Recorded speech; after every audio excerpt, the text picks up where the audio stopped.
तो दोस्तों, आज मैं स्वामी विवेकानंद की प्रेरक कहानी सुनाने जा रही हूँ। इस कहानी ने हमें बताया है कि ज्ञान और शक्ति का सही प्रयोग आवश्यक है।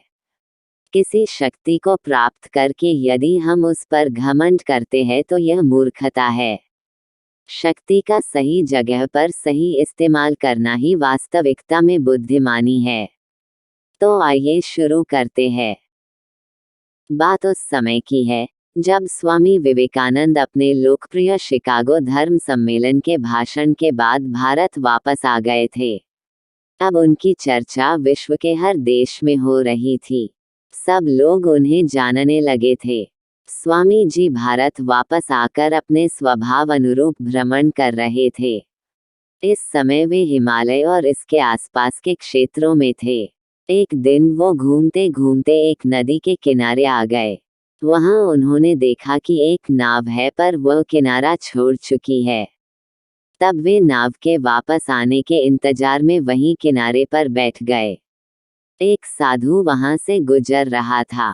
साधु ने स्वामी जी को वहां अकेला बैठा देखा तो वह स्वामी जी के पास गया और उनसे पूछा, तुम यहाँ क्यों बैठे हुए हो?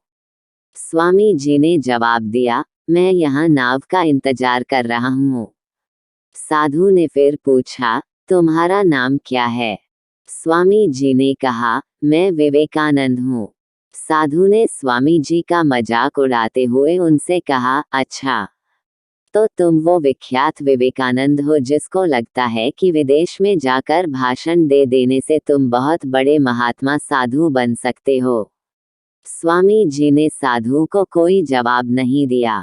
फिर साधु ने बहुत ही घमंड के साथ नदी के पानी के ऊपर चलकर अपनी शक्ति का प्रदर्शन किया।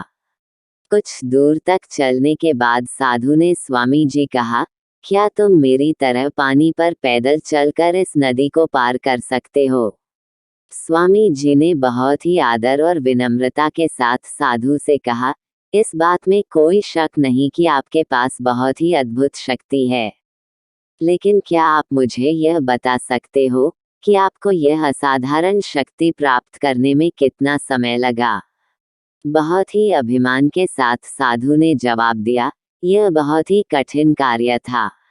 मैंने 20 सालों की कठिन तपस्या और साधना के बाद यह महान शक्ति प्राप्त की है।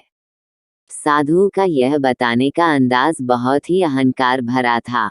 यह देखकर स्वामी जी बहुत ही शांत स्वर में बोले, आपने अपनी जिंदगी के 20 साल ऐसी विद्या को सीखने में बर्बाद कर दिए जो काम एक नाव 5 मिनट में कर सकती है।